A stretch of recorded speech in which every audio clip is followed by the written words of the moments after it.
Jagannath ji ki Jai.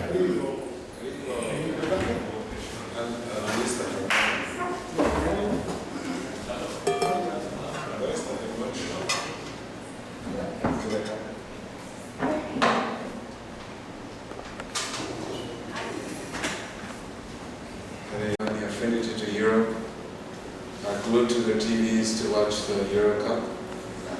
People who are into South America, they're watching, waiting for Copa America. So it's a very important day in the world. So for those of you who have made it here, that means you have a deeper attraction to Krishna. So thank you for joining me.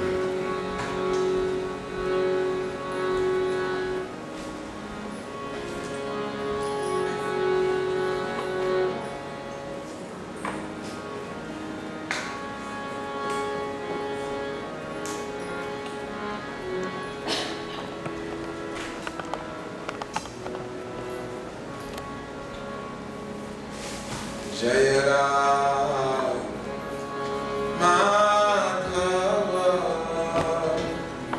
Jaya Kunja Bihari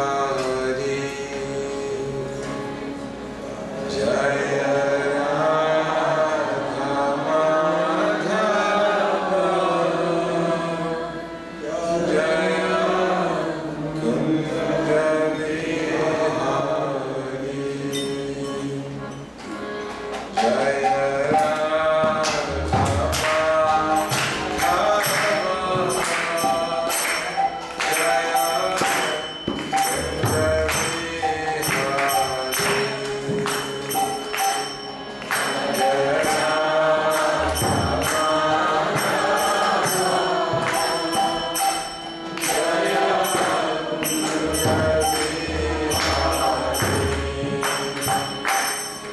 Jaya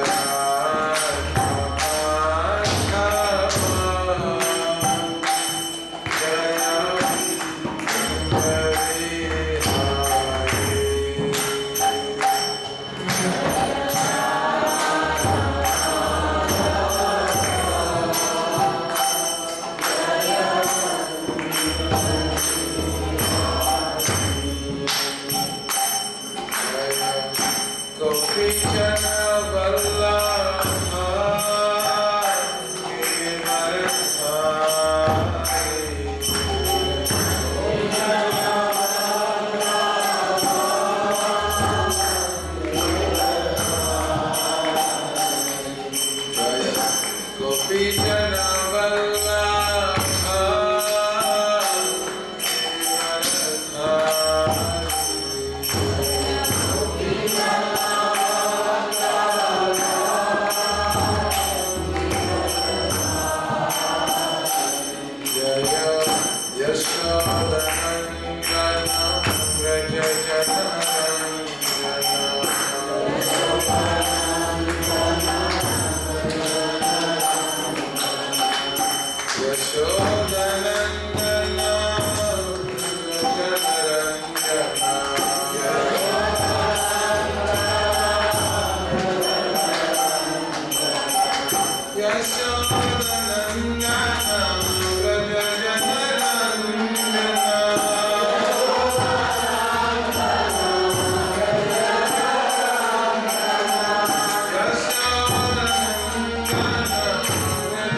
Thank you all so much.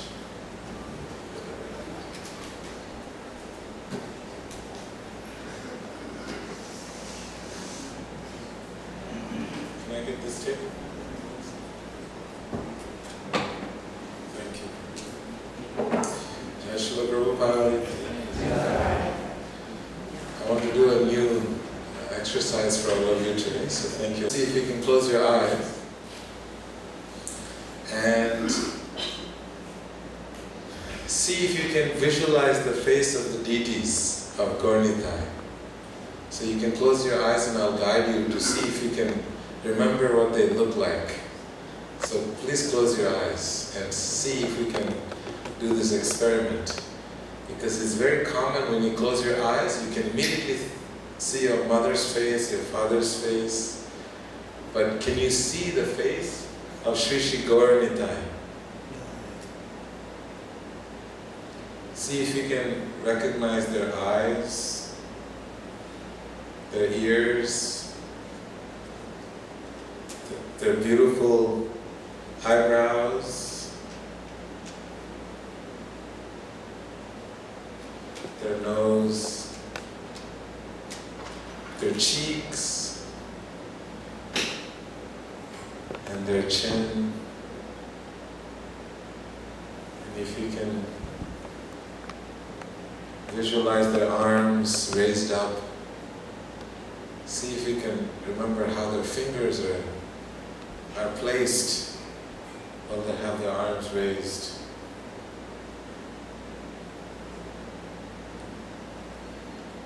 And now if you can come down to the lotus feet and see if you can see their lotus feet, how are they dancing? Are they just standing or are they dancing?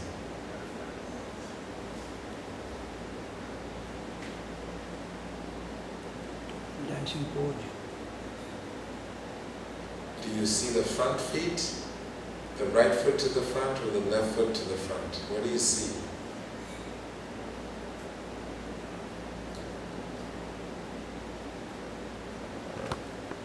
Okay, now you can gently open your eyes.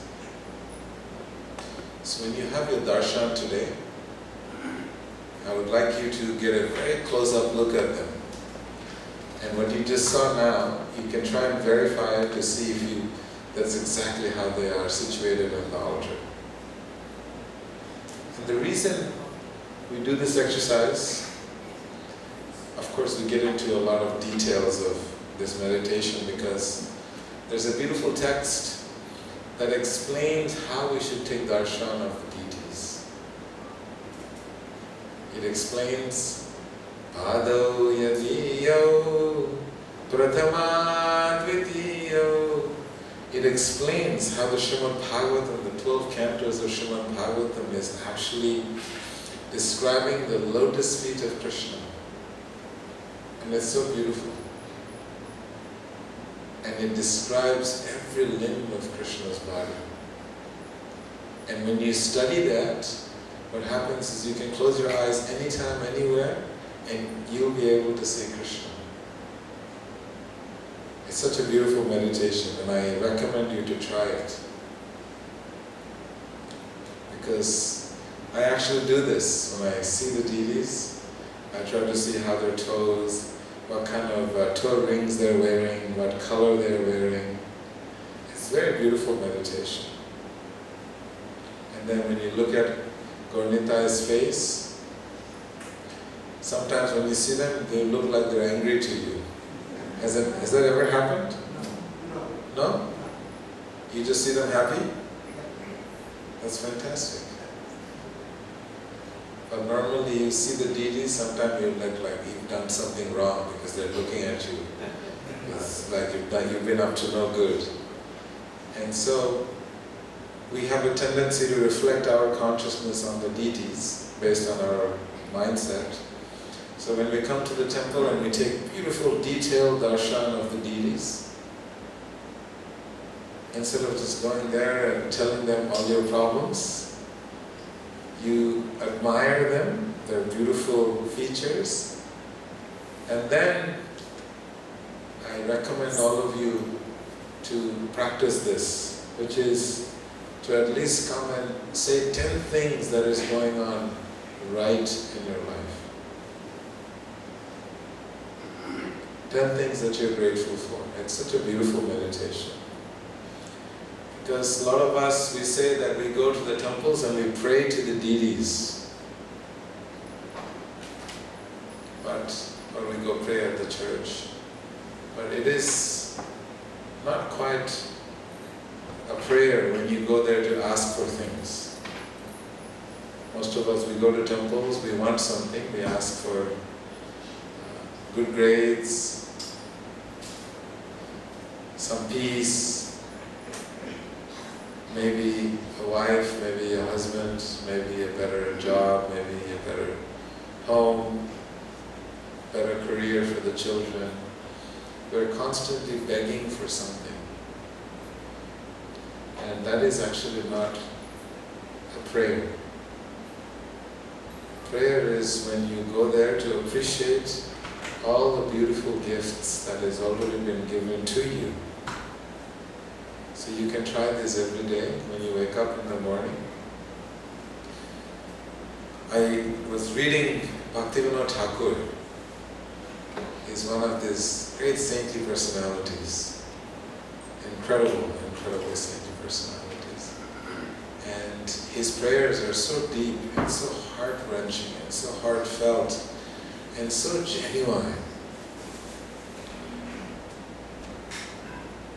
He's always praying to the Lord. He's expressing to the Lord what a wonderful gift that he has. and he's telling and revealing to the Lord all his struggles, but he's never asking for anything.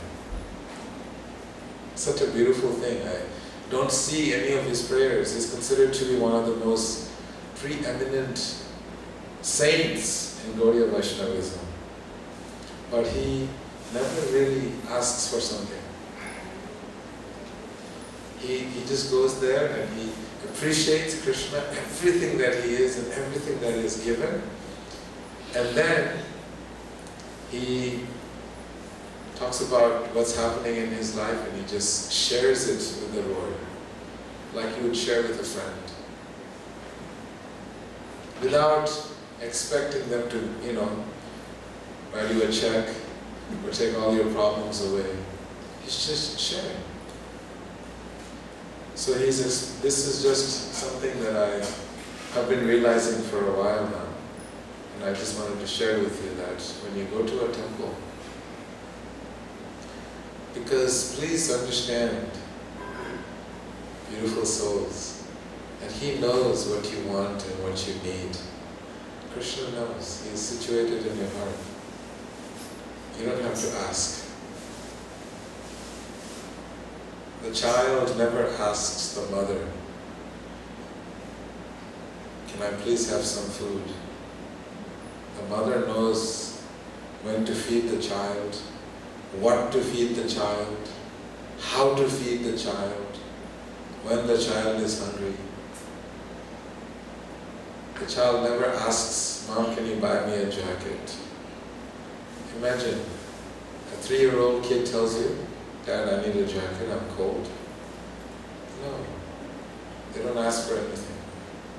Because the mother and father, they are observing everything and they know when to give.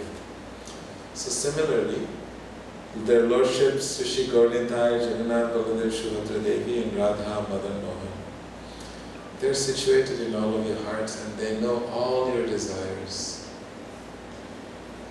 So you don't have to repeat something that someone already knows.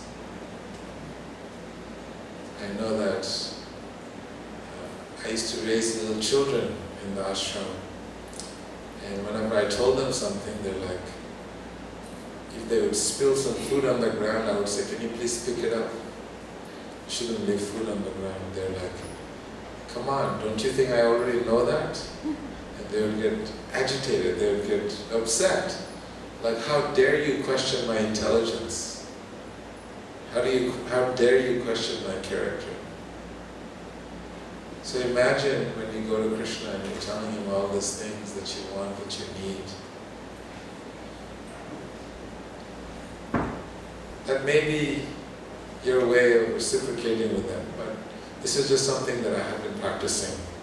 So I wanted to share with you because I see in the writings of the acharyas, they're not begging for anything. They're just simply engaged in the service. So that was just me sharing my heart with you. And so I wanted to discuss a little bit about these festivals that are coming up and also Lord Jagannath. Who here has been to Jagannath Puri? Raise your hand if you have been to Jagannath Puri. Who has not been to Jagannath Puri? Raise your hand. Who here has no idea what I'm talking about? So what is your name? Eli. Eli and Lauren. Eli, where are you from? Originally? Whatever you want to answer me. Originally, presently. California. California. Yeah, the Bay Area. Fantastic. Thank you for joining us. And we have Lauren here from Alabama. It's a beautiful soul that I met yesterday. We've been hanging out. So Jagannath Puri is a place in India, in a state called Orissa. And there is a temple there of Lord Jagannath. The temple was built thousands of years ago. on the bank of the ocean. And it's considered to be one of the most powerfully, spiritually charged, sanctified, sacred spaces in all of India. And they just had a major festival. Is a festival that is considered to be one of the most attended, the most viewed, the most crowded, the most ecstatic, the most enlivening, the most uplifting, the most everything possibly you can imagine. There's an average of 2 million people that come to the parade. And extremely well organized. Hotels are booked almost a year in advance for those dates. So it's such a beautiful festival, and it keeps getting bigger and bigger and bigger and bigger. And what is the phenomenon of Lord Jagannath that draws the hearts and the minds of millions of people all across the world? That is our topic of discussion today. What is so unique about these forms? How big eyes. They're looking at you with such compassion. So, I went to Jagannath Puri last year.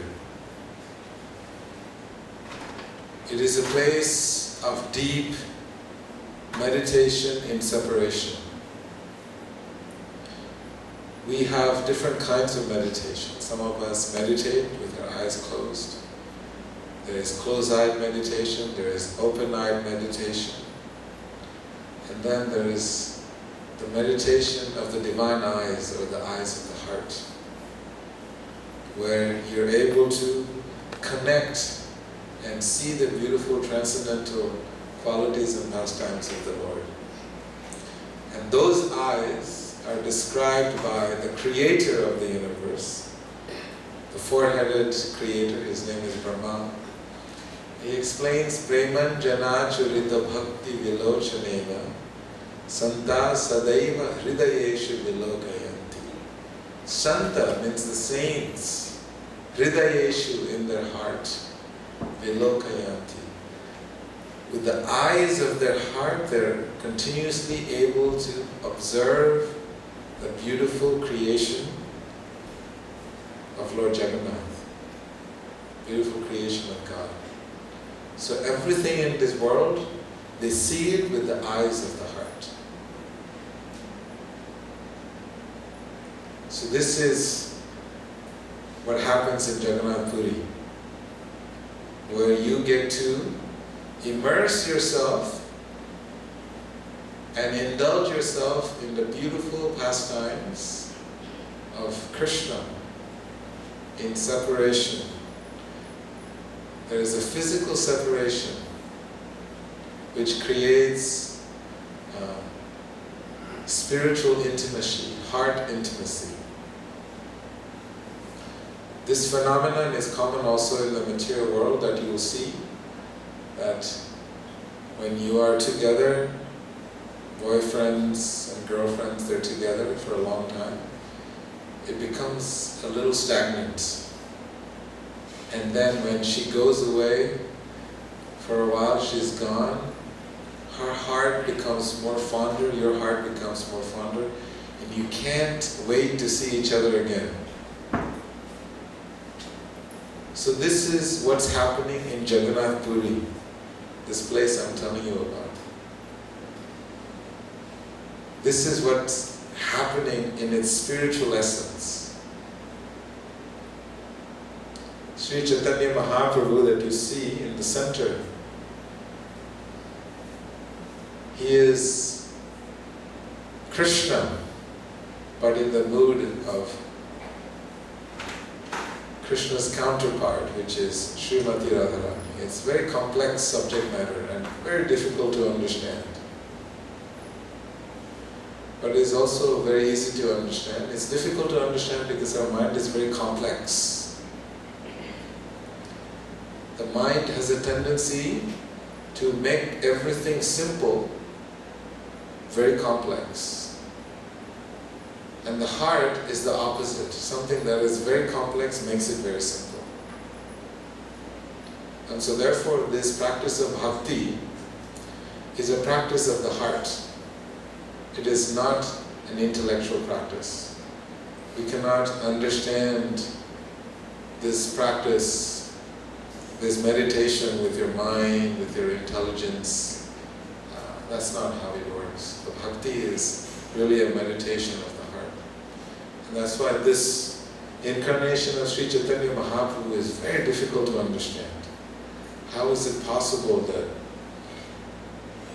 God, He is here, but in the mood of His lover? It's a little complex. I could simplify it, but it might confuse you, because the mind will make it more confusing. But we'll let you one day realize and experience. But the saints have made it very clear on how to understand this mood. Radhara Mahima, Premera Shashima Radhara Mahima Jagate Janatake. There is a great saint, he is explaining that if it wasn't for the saintly acharyas, saintly personalities, who would explain the complexity of emotions? Because the heart is the seat of transcendental emotion. The heart is the seat of transcendental emotion, and mind is the seat of all material emotions. Thinking, willing, and feeling is the three functions of the mind. So all material happiness, all sadness, this is something that is only experienced in the mind. And the real emotions are only experienced in the heart.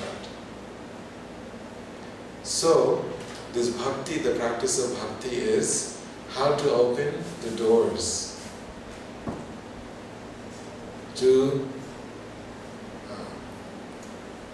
experience the emotions that has been presented to us by the great saintly acharyas. They have relished these transcendental emotions of bhakti in the heart.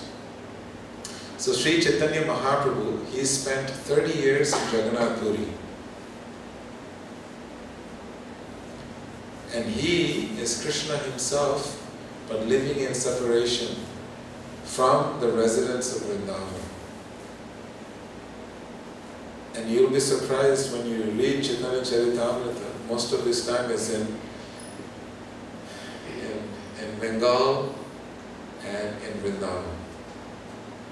Because initial part is him really sharing the message of bhakti and the theology of bhakti, the practice of bhakti. And then he goes to Jagannath Puri, where he is actually experiencing this separation. He is experiencing this deep spiritual emotions of Mahabhav. So that's why Jagannath Puri is a place where everyone must at least go once in your life. And there are such deep places of spiritual significance that you will actually just sit there, and when you hear the significance of all those places, doesn't matter how hard your heart is, your heart will melt. Simply by understanding the intensity of spiritual emotions. That Krishna, he is accepting service. When it's difficult, Krishna actually sits down to receive service from his devotees. How deep reciprocal relationships can be had with the Supreme Lord. So that's why Jagannath Puri is very unique. So I want to touch a little bit more on this great forms of the Lord Jagannath, Baladeva and Subhadra. Why they are the way they are, and how did they get here. But I will give you a very condensed version, so you won't have to. So I won't take too much of your time. So, as you know, Krishna was born in Gokul, lived in Vrindavan. Vrindavan is a beautiful spiritual city, for those of you who do not know. Who has not visited Vrindavan? Raise your hand. Oof. I recommend another place you must go. It is a city of 5,000 temples. And it's maybe now over 10,000 temples. And when you go to Vrindavan, you don't have to do anything. You can sleep in Vrindavan and still find spiritual happiness. That's how powerful it is. So, Krishna grew up in Vrindavan. And then he was beckoned to go to Mathura, which is the city outside of Vrindavan. And there he spent some time and did some pastimes. Mathura is a city, is a palace, is a kingdom. And then from there he moved to Dwarka, which is where he was the king, and he lived there for a while. But something in Krishna's heart was unhappy. He was in constant pain. Imagine being in constant pain. So Krishna was in constant pain because he was feeling the separation from his dear friends and his devotees in Vrindavan. Because they meant everything to him. So, as Krishna would go to sleep at night, he would wake up calling for the Vrajavasis, calling for the gopis, calling for Srimati Radharani, all the incredible personalities, his dearmost lovers and friends of Vrindavan. So he would have such ecstatic spiritual emotions even in his sleep, because the relationship that he had with the residents of Vrindavan was so elevated, so ecstatic, and so high that no matter where he went, that emotion is what his heart was always longing for. So he would wake up in the middle of the night, and his queens, he had 16,108 queens. It's a little difficult to understand. But God can do anything. He can do anything, and He can do everything whenever He wants, however way He wants. That's why He is considered to be God. So the queens were completely disturbed by the fact that their husband, Krishna, was not having a good night's rest. So they're wondering what to do. They're trying to crack the code and figure out how to solve his problems. So they were kept asking each other, is this happening to you in your palace as well? And everyone said, yes, this is what Krishna is doing. Every night he's calling for Radhe, Radhe. Hey Radhe, Vrajadevi ke. And he's always calling out for Srimati Radharani and the residents of Vrindavan. Such deep separation. So they wanted to know. And finally, Balaram's mother, Rukmini Devi, said, I will tell you what's really happening in Vrindavan. Because the queens have never been to Vrindavan. Just as the residents of Vrindavan, they don't go to palaces. Like there are people who live in the country, they don't like to go to the city. And there are city folks who would never go live in the country. Because the moods are different, the energies are different, and the vibrations are different. So they don't know much about each other. So Rohini was going to share with all the queens what really happens in Vrindavan. Why is it that Krishna is calling out for Radha and the residents of Vrindavan?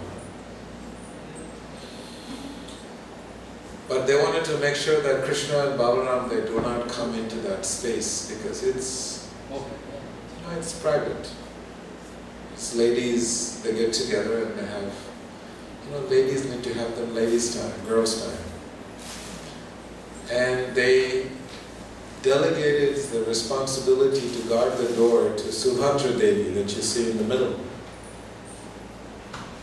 And she also doesn't know much about the love of the residents of Vrindavan. So when the mother of Balaram started to explain what the happenings of Vrindavan, Subhadra kind of freezes. It's the intensity of the love that they share in Vrindavan. It's very difficult to understand for someone who has not experienced it. Just like, all of you, I think at some point have to study Shakespeare. It talks about what material idea of what love is.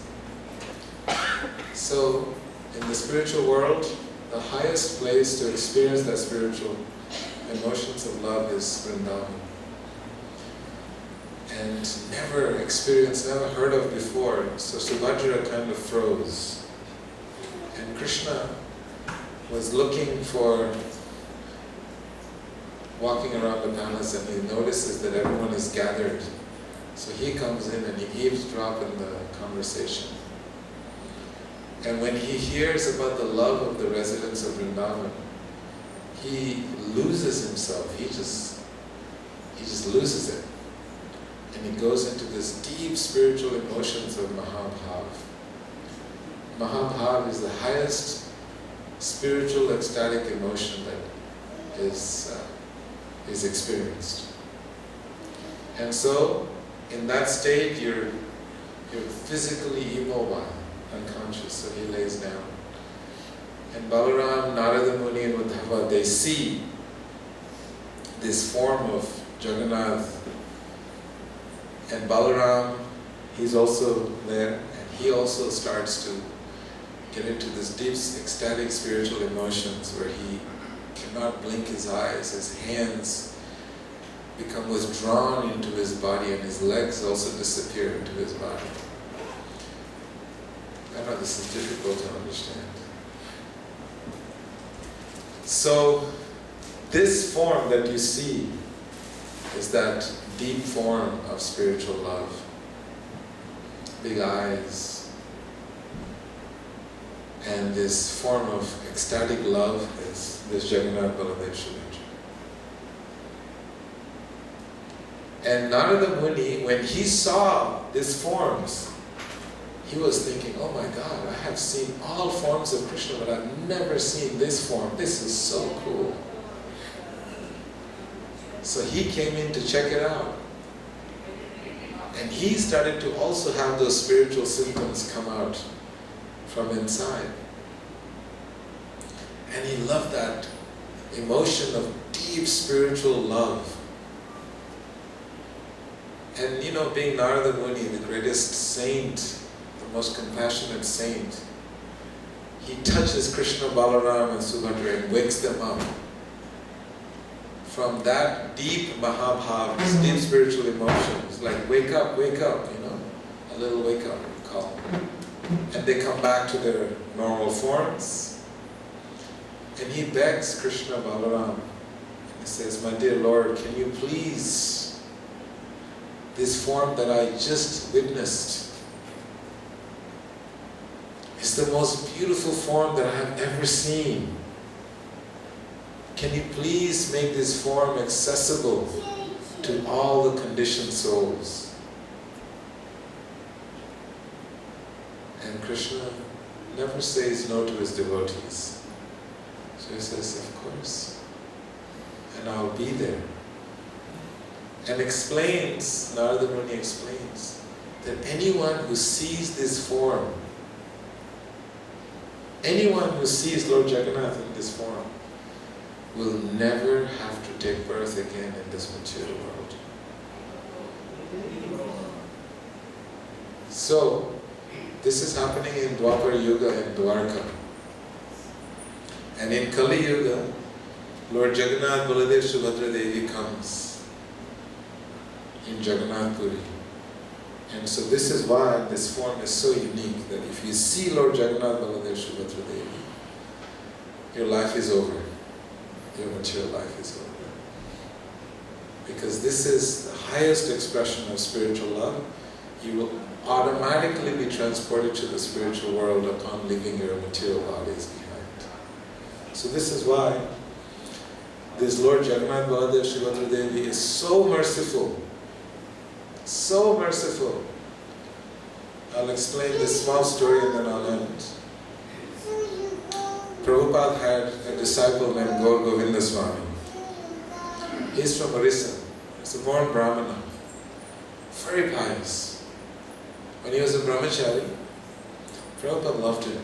When he said he was from Orissa, Prabhupada immediately was in this deep mood of spiritual ecstasy, because that's what Jagannath's form represents, spiritual ecstasy.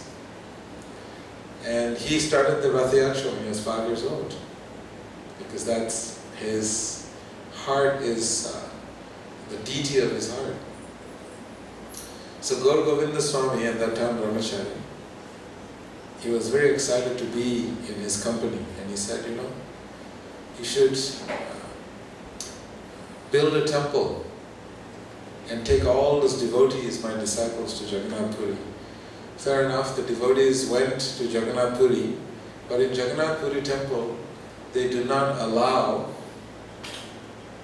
Americans and Europeans. So they have, it's a very interesting, I don't know how it is, but they do not allow white people in the temple. And I'll tell you why it is. One of the Pandas had told me, I have not authenticated this, but I will share with you anyways, that it is explained in some Puranas that Jagannath will one day leave the temple and come out and be worshipped by Europeans and Americans. So somehow there is some internal understanding amongst the priests. There is over 5,000 priests in that temple. They know, so this Jagannath, we cannot have Americans, Europeans come in because Jagannath will follow them. So therefore we will just ban them from coming in. So therefore, Americans and Europeans, I feel sorry for you. But guess what? The unique part of this pastime is that Lord Jagannath personally comes out once a year on this Ratha Yatra parade. So now getting back to the story, Gaur Govinda Maharaj, he noticed he couldn't take, first time they realized that Americans and Europeans were not allowed in the temple. So when Prabhupada got the news, he was very hurt in his heart. He said, Jagannath is the highest expression of spiritual ecstasy. And I travel the world spreading his glories. And my own disciples are not allowed in his temple. So he instructed his disciple, please, my dear Gaur Govinda Swami, build a temple right here. And I tell you, I promise you, I will not go to Jagannath Puri. And Prabhupada didn't go. Because my disciples are not allowed, so I will not go there. But you must make a temple of Jagannath in Bhuvaneshwar. And everyone will come to that temple, and that temple will become as famous as the Jagannath temple. And that Jagannath will give darshan to all the Europeans and Americans and everyone in the world indiscriminately. So this is that form of Lord Jagannath. And when you go, nowadays they're a little lenient. They have Patita Pavana Jagannath. Lord Jagannath comes from inside the altar and he sits at the gate because they won't allow you inside the temple. So he sits at the gate entrance, waiting for you to come and see him. So no excuse for you to not go to Jagannath Puri, because you can still see him, because he's come all the way from inside the temple room and standing at the gate, sitting at the gate waiting for you. This is why He's called Jagannath, the Lord of the universe. No discrimination whatsoever of who you are, where you are, what background, what packaging you have of this material body, what kind of a leather bag you have, it doesn't matter. Lord Jagannath welcomes everybody. And this is why we have Lord Jagannath in practically every Iskcon temple. And Prabhupada made sure that Jagannath Ratha Yatra be held in every city of the world, in every country of the world. And as a result, you will see Jagannath Ratha Yatra is celebrated everywhere in the world. Different parts of the world. Jagannath Swami ki jai. So who wants to go to Jagannath Puri? Raise your hand. He will make it happen. You just have to have a desire. Who wants to go to Jagannath Puri? Haribo. So I just want to let you know that every year I go to India on a spiritual pilgrimage. Last year I took 50 American and European students to Rishikesh, Vrindavan. I haven't taken them to Jagannath Puri. Jagannath Puri is a little higher level. And I recommend all of you to take a pause in your life and do something that will truly connect with the very nature of the condition of your spiritual heart. That means take time to visit places of pilgrimage at least once a year and recharge your spiritual batteries. These holy places all around the world, these are spiritual energy vortexes and spiritual charging stations. It's bigger than Tesla charging stations. You can just go there and you're instantly charged. So please keep this in your mind that before you die, you should visit Jagannath Puri, visit Vrindavan, visit Mayapur. And if possible, every year you should take a pilgrimage and recharge the spiritual vibration of the heart. Otherwise your heart will starve and you will keep feeding your body and your mind and your intellect, and the heart will continuously starve. And Bhakti is about feeding your heart. Bhakti is about enjoying the emotions, the spiritual emotions of the heart. Srila Prabhupada ki jai. Thank you all so much. Does anybody like to add anything or subtract anything? Amrit bhai. Why they have 16 vote every day? 64. 64, yes. 54, yes. 56. Yeah. These deities, you see there, they like to eat. They're called the eating gods. You know, they have gods for so many things. And when Krishna wants to eat, that is his form. So he's also known as the eating god. They feed him 56 preparations, 56 times in 24 hours. Now imagine that, 56 meals, 56 times a day. That means he never sleeps. And if you look very closely, he doesn't have eyelids, if you notice. Because he's always there for you. He will never blink, he never closes his eyes. And he's always ready to eat. And you'll be surprised, when you go to Jagannath Puri, they will have this delicious prasadam. And it's cooked with 0 oil. Imagine that. Incredible kitchen. It's incredible, tasty, delicious prasadam. So 56 items. On the 28th of this month, we're going to feed Lord Jagannath with 56 offerings. That is what we try to do, but we always end up doing 200, 300, 400. And we recommend each and every one of you to cook 56 offerings. and bring it to Lord Jagannath. So you don't have to go all the way to Puri to experience it. You can experience it right here. So this is why.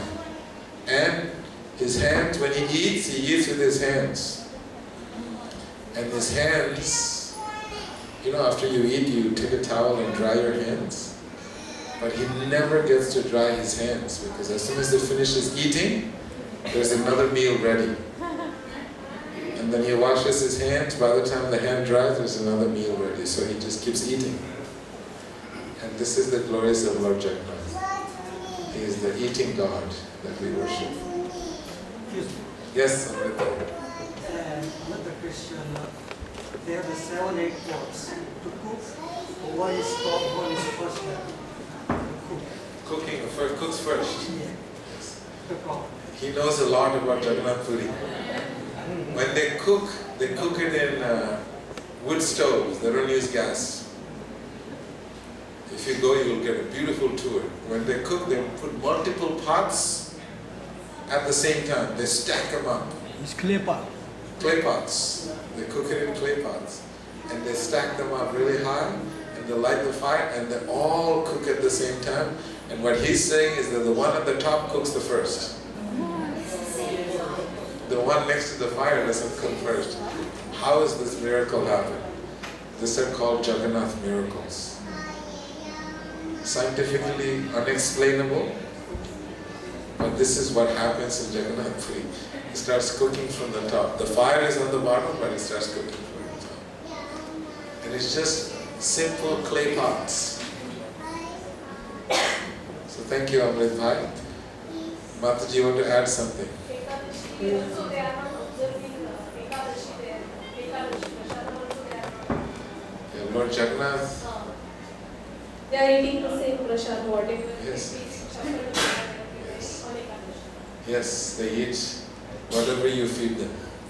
So no No Ekadashi. Ekadashi. No Ekadashi. Ekadashi, Papa Purush is not allowed in the temple. In the temple complex of Lord Jagannath, sin personified is not allowed. And therefore, in that compound, they don't do Ekadashi. So that is, he is told to stay outside. There are many stories. I'll tell you who's guarding Jagannath Puri. They're like, you don't dare to come inside, stay out. Just like the Pandas, they keep the Americans and Europeans out. And so the big stuff. Yes. Yes. There is a lot of very mystical things in that temple. Where the wind comes from, where the chakra is. There's so many mystical things, but he's reminding me, but I don't think we have time. I was trying to take one American devotees in Jagannath Puri, and one panda tried to beat me up and almost. Yes. Arjun Prabhu got beaten up by the pandas. He got the person. One more place where they do some very special things to make sure the deity doesn't run away. That is Banke Bihari. Yes. They close the curtains all the time, Yes. every few minutes. Just open and close, open We have and this close. fear that one day Banke Bihari will run off with one of the devotees. Krishna is always running after his devotees. Devotees running after Krishna, and Krishna is running after devotees. Yes, bro. Why have to go Jagannath Yatra? Do you have to go to Jagannath Puri Rath Yatra to if you have attended Atlanta Rath Yatra? The answer is yes and no. Yes, if you want to experience what is the spiritual emotion of 2 million people, what it feels like to be in there. It's so sacred, it's so intense, the spiritual energy. Even a place like Calcutta, for example. You know, in the Rath Yatra, I remember I was young and I used to drive the chariots for Lord Jagannath. And average maybe 100,000 people for Rath Yatra. In India, anytime there is a festival, any given day, anytime, anywhere, without announcement, you'll get a few thousand people. If you announce, maybe you'll get 50,000 people. If you make it a little bit more, if it's been happening for a while, you get hundreds and thousands of people. So Jagannath Ratha Yatra in Atlanta, I remember I used to drive the chariots. And there are people that bring their mothers because they can't take them to Puri to see Lord Jagannath, because all you need to see is Lord Jagannath. This is Narada Muni speaking. And the words of the saints, they never are false. They always become true. Krishna has to force those words to become true. Krishna will make sure those words come true.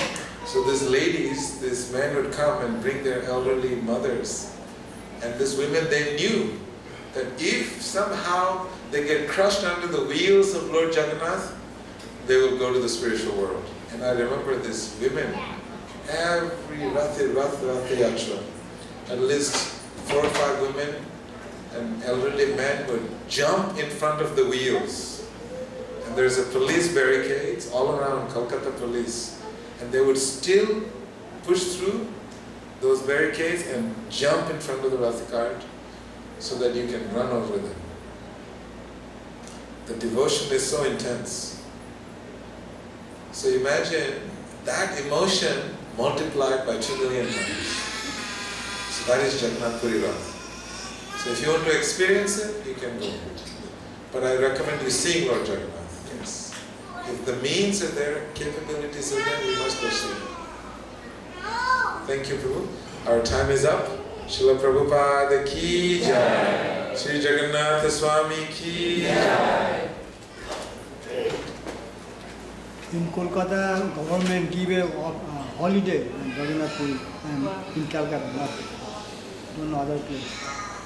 So today the Sunday feast is sponsored by His Holiness Gopal Krishna Maharaj's disciples in honor of Maharaj's departure from the world to the spiritual world.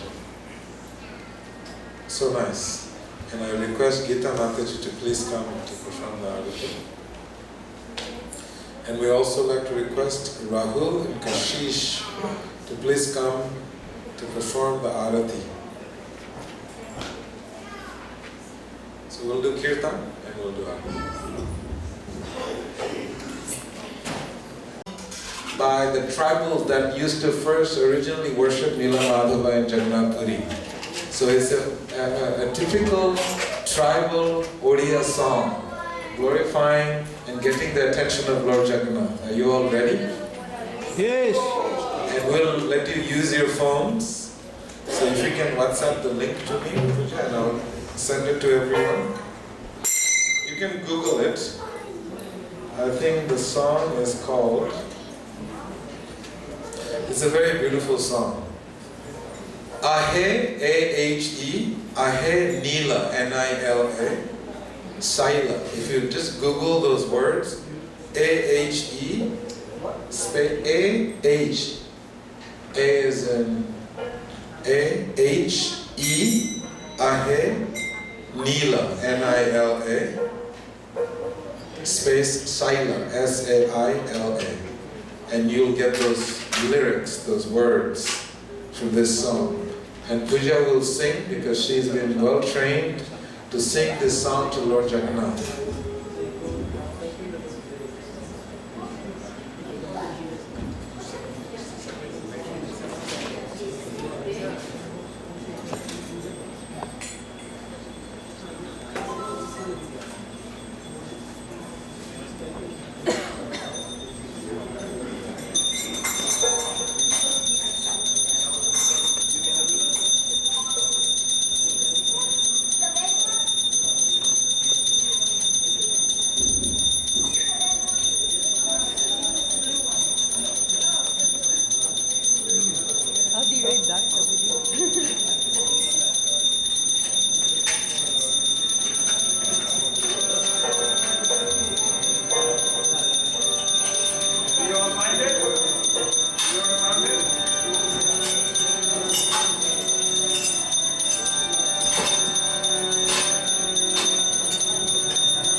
and together they wanted to make sure that Maharaj's life on this planet and his departure to the spiritual world is always remembered and celebrated.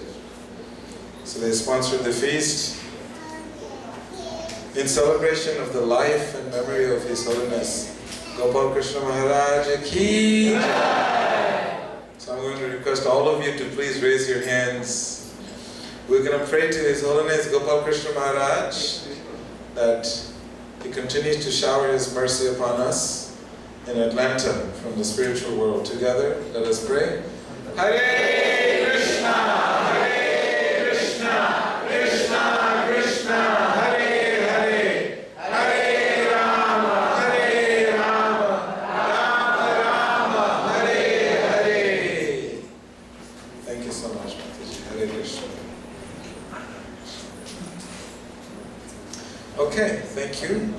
Now I'd like to request Prabhu and Kashish to please come along with their daughter, Gauri.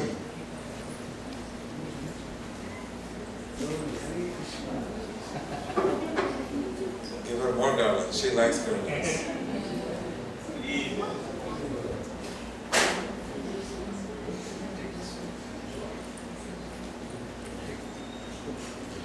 So this beautiful Vaishnavi, someone who is a worshipper of Krishna, this little girl right here, Gauri is her name. She turns 2 years old today. It's not a terrible 2, it's a peaceful 2. And it's so nice to be celebrating her 2nd birthday. She'll look back in her life. She'll remember how nice it was to be with the lordships and with all of you. So I'm going to request all of you to please sing with me. We're going to sing happy birthday to Gauri. What's her name? Gauri. Happy birthday to you. Happy birthday to you. Happy birthday, dear Gauri. Happy birthday to you. Raise your hands. Hare Krishna, Krishna Krishna, Hare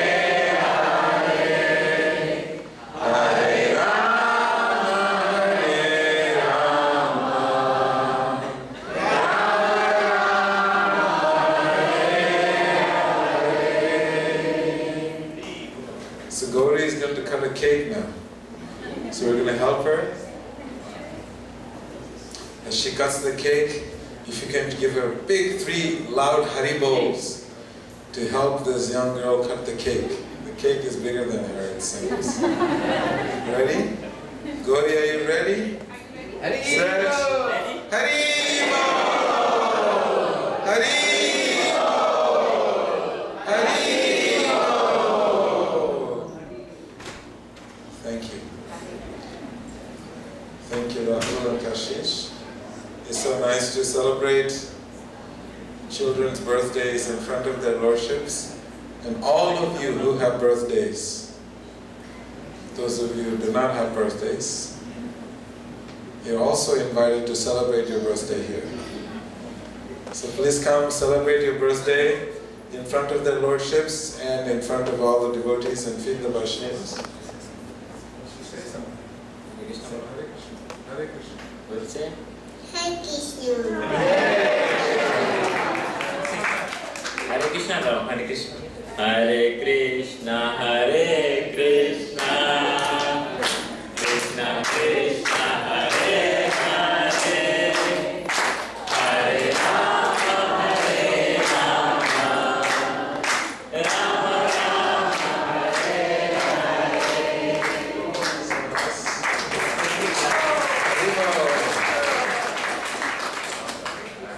So you have another devotee on the planet. The world needs more Krishna Bhaktas.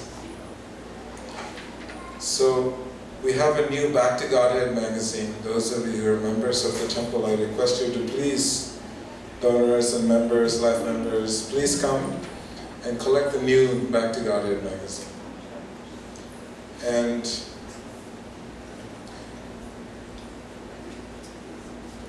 very soon we have a major festival that is coming up. That is Sri Krishna Janmashtami Mahamahotsav. Atlanta Iskcon is known to be the Krishna temple, the first Hindu temple in the state of Georgia,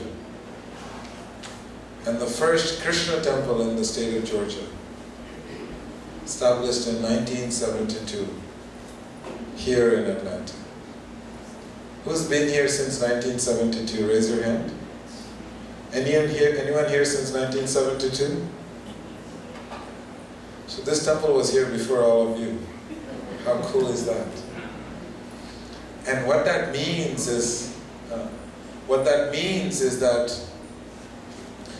since 1972, every single day, without fail, rain or shine, these deities have been worshipped here in this temple. From 4:30 a.m. in the morning till 7:30 at night, every single day, without fail. And it is explained where Krishna is worshipped, he never leaves that place. That's why we go to different places to visit temples. Why? Because Krishna will never leave that place, because he is being worshipped with such devotion. Every single day, Krishna eats 5 times a day, imagine. If you feed him, he has to eat. That's what Krishna says. So this temple is considered to be a Jagrata Mandir. You know what a Jagrata means? A temple that is awake. You may not see a big structure, but the energy of Krishna in this temple. If you just come, just sit in front of the lordships, just come and tell them all your problems. Just be in front of them. I can assure you that you will get tremendous amount of spiritual relief and mental peace. And this is something that I have seen happen in many people's lives. Whenever they're having difficulties in marriage, I said both of you should go together and just sit. You don't even have to say anything. You just go sit there in front, and somehow your problems will start to become minuscule. And eventually your problems will evaporate. And this is the power of this temple. From here, every other temple in Atlanta has sprung up. Every time I talk to a temple founder of other Hindu temples, I ask him, how long have you been here? I've been here since the 80s or 70s. And I remember the Krishna temple. I used to go there when I was a little kid. And that inspired me to build more temples. So this is a powerful place to come and celebrate Sri Krishna Janmashtami. And on that day, we'll have prasadam served out all throughout the day, kirtans, and you name it. There will be cultural, musical events, vendors. It's just an incredible way to celebrate Sri Krishna's birth, Sri Krishna's appearance. So I want you to all keep that meditation, and we will send you more details. And I also want to show you, every year we go to Vrindavan and we get this designed so that you all get to get these beautiful kalashas and you get to personally come and bathe Krishna. For those of you who are not able to go to Mathura, to Krishna's birthplace to celebrate Krishna's birth with him, you can come and celebrate it here with us. And what an opportunity. And we get to bathe him, and till midnight we have this ecstatic kirtan because Krishna appeared at midnight. So I just wanted to keep that, give that information to you. So keep it in your meditation. Whatever you're doing in your life, make some time for Krishna on that day. Work half a day, work full day, come in the evening, because the events start at 4:30 a.m. and it goes on till midnight. Most people come after their work at 6, 7, 8, 9, and they stay up until midnight. It's an incredible celebration. It's the most memorable, spiritually charging celebration. So please come And after Janmashtami, we celebrate Srila Prabhupada's birthday the next day. And another event, and there are different seva opportunities that we have. You can come and see Shweta Prabhu, or you can come and see me. You can see Geeta Mataji or anyone in the temple, and they will guide you to the right place, so that you are directly involved in participating in Sri Krishna Janmashtami celebrations.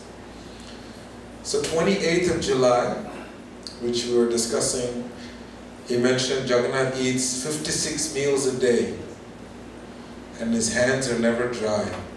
But in Atlanta, we only feed him 5 times a day. But on this one day, 28th of July, we want to encourage each and every one of you to make 56 items. And it's actually, it may sound very like a big ask, like a big task. You'll be surprised how easy it is. I remember one lady alone with her daughter, they made 256 preparations. So they made the savories first, and then early morning they started cooking 256 preparations just between a mother and a daughter. It's insane what love can make you do. So I'm going to request all of you to make 56 items for Lord Jagannath. If that is too much, make whatever you want. Who here knows how to cook? Raise your hand if you know how to cook. Raise your hand if you don't know how to cook. So this is for those of you who do not know how to cook. They have Walmarts and Krogers and Publix and Ingalls. You can go and buy fruits and nuts. And you can put them in these containers and you bring them here. And please tell us how many offerings you have brought for Lord Jagannath. And when you do that, we take your name. We tell Lord Jagannath how many offerings Amrit Bhai Patel has brought. We say, my dear Lord Jagannath, for your satisfaction on the celebration of Chapanna Bhog, Amrit Bhai Patel has brought 56 offerings for you. This is how we announce to Lord Jagannath. In each and every one of your names, I've read out to him. And then after that, there's a feast. Whatever you cook, everybody gets to share. Everybody, it's a big feast. What the number of people you see now, multiply it times 5 or 6, sometimes 10, it gets really packed because everybody wants to eat prasadam. Everybody wants to experience this Chapanna Bhog experience. So who would like to do it? Raise your hand if you would like to do it. Don't be shy, you can raise it higher. Yeah. So this, you can get them at Walmart, at Publix, Kroger's. You can make them smaller than this. We do not encourage you to cook large amounts because it might be a little bit too much for you. So small quantities.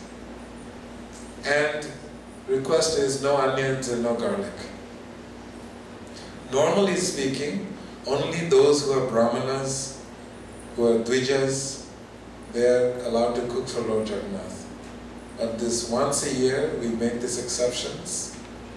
We take all the karma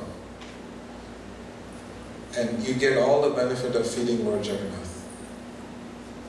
So this is a unique invitation to each and every one of you to please meditate on the 28th of July. Cook something for Lord Jagannath. Get your name in his book. It will be directly read out to him. And the number of offerings you have made, where you're from, Lord Jagannath will be so excited. From Cumming, Georgia, such and such made this many number of offerings. So, Sri Jagannath Swami Ki Jai. And your offerings on the 28th of July, please bring your offerings by 4 p.m. And the reason we ask that is because we want to make sure we're able to fit it on the altar. It gets, that offering is, that place is not quite big enough to host 56 offerings times however number of people we have here. So we have to make some plans. I remember one year, for Radhastami, we had an offering from the altar all the way up to the middle of the temple room. And we created architecture to make sure we can have layers and layers of preparations. And everybody's car was packed up with prasadam, sending you back home. People didn't have to cook for days and weeks. They're eating Radharani prasadam. So we want to do this for Lord Jagannath. Sri Jagannath Swami ki jai, Naladev ki jai, Subhadra Devi ki jai, Vita Gaur Pramanande.